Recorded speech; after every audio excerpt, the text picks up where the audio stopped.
discovered the wheel, written language, mathematics, astronomy, astrology. I mean, we're talking about 6,000 years ago. They had a detailed map of the solar system 6,000 years ago with all of the planets in the proper size and the proper orbit, including Pluto. They knew about Pluto 6,000 fucking years ago. I mean, that's incredible. I mean, there was people that were being put to death thousands of years later because they suggested that the world was round and that the world wasn't that the Earth wasn't the center of the universe. Thousands of years after the Sumerians, people were put to death for those notions. But the Sumerians knew about it. When they also said that everything they learned from the Anunnaki. And the literal translation of the word Anunnaki is those from heaven to earth came. And it's the Elohim in the Bible. And the idea of the Elohim, like in the Bible, the way Zechariah Sitchin breaks it down, is that it's those who came down, or the gods, or giants. And there's all these different ways of describing or translating what he said.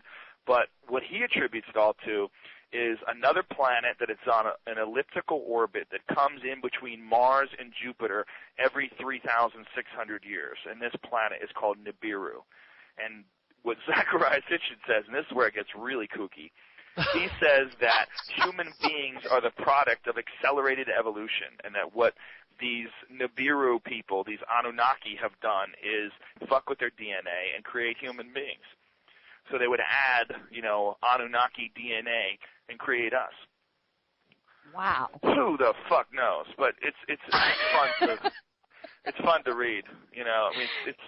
It's all so tortured. I mean, the idea behind it is also, you have to be a biblical scholar to just follow the language, just to follow his connections with all these different words from thousands and thousands of years ago and how they translate to today. And they wrote in cuneiform, which is this really crude form of writing.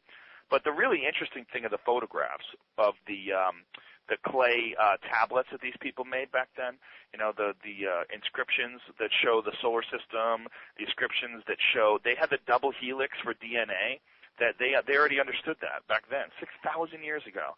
And that was their symbol for medicine, which is still our symbol for pharmacy. In a pharmacy, they have the caduceus. They have the two snakes that wrap around. You know that? When you see that in pharmacy? It's for all medical. I'm a nurse, and there you go. It's for all of the medical profession. We actually have a doctor in our chat, and he's agreeing with a lot of what you're saying too. Oh, well, that's what he said represented it. He said that represented a double helix of DNA, and that they understood this. There's images back then from 6,000 years ago that Zechariah Sitchin believes is a depiction of genetic evolution, or genetic manipulation. Like the idea being that these people came from another planet and made humans. Who knows? Who knows, I mean, people will think that's ridiculous, but yet they'll go to church and believe Jesus walked on water and came back from the dead. It's like what people choose to believe is ridiculous and not believe is ridiculous is very fascinating, Human beings are a very curious animal.